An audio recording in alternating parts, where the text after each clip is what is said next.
Boyd and Gunnar in the house, back with another bang-on video where, ladies and gentlemen, Arsenal legends Thierry Henry and Patrick Vieira have been named in the Sun Sports team of the Premier League's best foreign imports. Well, yes, the two legends have made it, so let's see how things will turn out for them. Moving on, Olivier Giroud is eyeing trophies after securing his Blues' future. He's targeting further success with Chelsea. Here's what he said. He said, "I simply seized my opportunity and I repaid the faith that the manager had shown in me.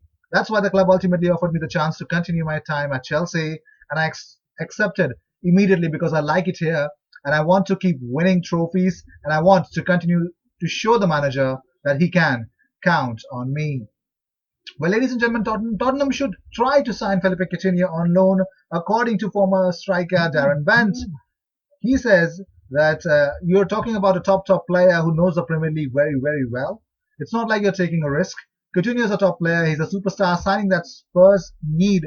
And even if it's on loan, that's the sort of superstar that they need to maybe encourage other superstars to come there.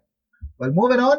Well, here's the biggest part. Ryan Fraser may have to be patient for free transfers. Clubs monitor budgets and homegrown quotas to make sure whether they actually want to go for this person. The official spokesperson for Thomas Partey, who was appointed just short as players' media interface, is a fanatic fan of Arsenal. Yes, ladies and gentlemen, he is a fan and he's the spokesperson for Thomas Partey. So Thomas Partey is trying every single one. I mean, Samuel and Thomas are childhood friends, and before he was chosen as a spokesperson for the player in the media, Samuel was one of the greatest supporters and mentors for his companion to move to Arsenal. So it will be huge because Thomas Partey is making I think Thomas Partey is trying to do everything to come to Arsenal. Well, we need to hear that. Well, moving on. Granit Xhaka, ladies and gentlemen, has posted this following the Black Tuesday. He says, Black Lives Matter, I'm sorry. "The violence against African American citizens is cruel and it makes me sick. Day after day, they are confronted with brutal attacks and we only see the moments captured on video.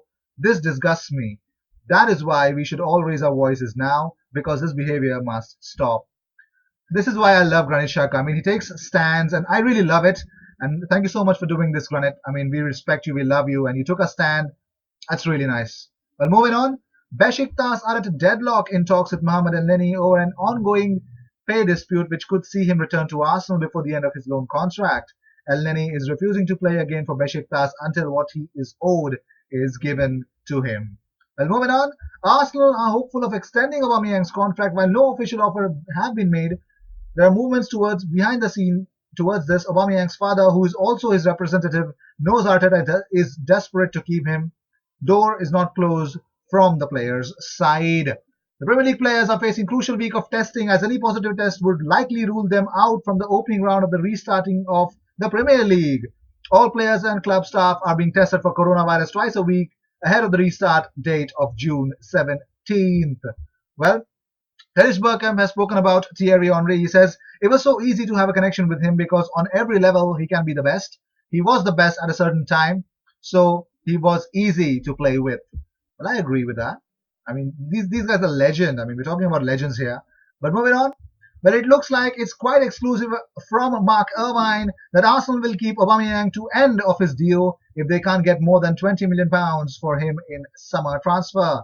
Aubameyang is about to enter the final year of his 180k a week Emirates contract and has so far resisted all the club's efforts to extend his stay. When Barcelona made a tentative inquiry in January, they were quickly scared off by talk of a £50 million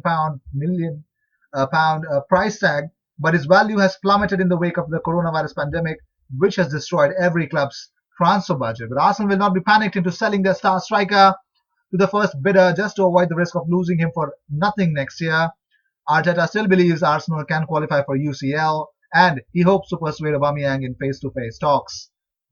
Aubameyang has already taken a weekly pay cut of £22.5 thousand to help cash-strapped Arsenal through the coronavirus crisis, but he will get all of that money back if he can fire the team into the top four and get Champions League football for Arsenal. Well, moving on. WSL title and relegation to be decided at an FA board meeting on Thursday night. Well, Chelsea women's are expected to be confirmed as champions. Liverpool are braced for relegation. Let's see how things will turn out for them. Well, moving on. About Kokchu, here's the reality of Orkun Kokcu to Arsenal. It's very serious. Arsenal have been working on it for a long time. The transfer is being prepared and the offer must eventually come. This is not this week, but I expect Arsenal to come up with something. Otherwise, they would have done all that work.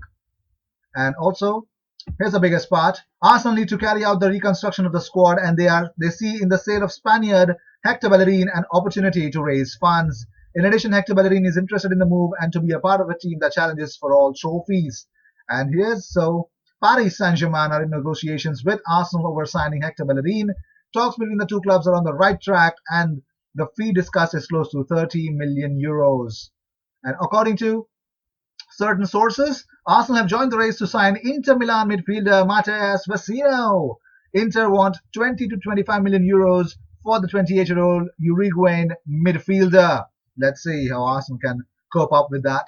Well, if they want to sign Matheus Vecino, and definitely he's 28 years of age, so most of the fans would be against it. Well, moving on, here's what Dennis Ceballos has said. He says, I had to miss so many games because of an injury, but I worked very hard to turn things around. I have a very good relationship with Arteta.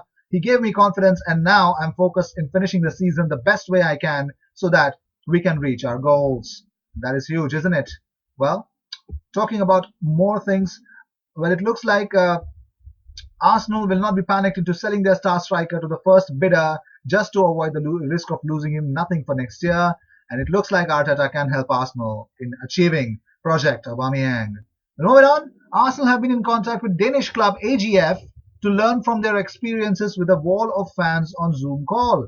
Well, Arsenal are looking at different ways to create atmosphere at the Emirates. So if that happens, I mean, I'd be stoked, man. I'd be really stoked about it.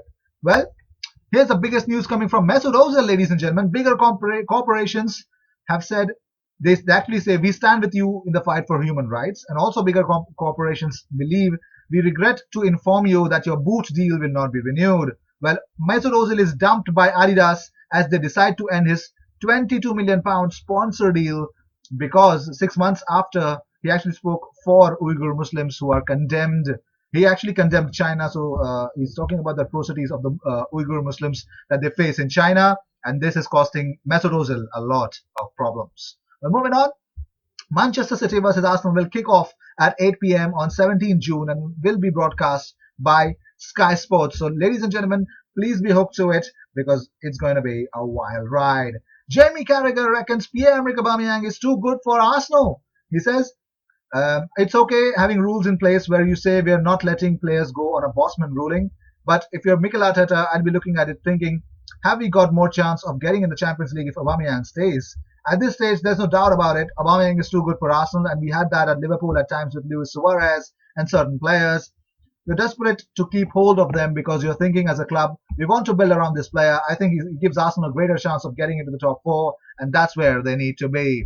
Well, these were the news of the day. I hope you enjoyed whatever came your way. All the views and news and everything about Arsenal comes on this platform every single day, twice. So subscribe and help us by helping us reach 5,000 subscribers as soon as possible. I think you guys can help us reach there, and I will see you in my next video. Until then, cheers, and don't forget to subscribe with the bell icon as well.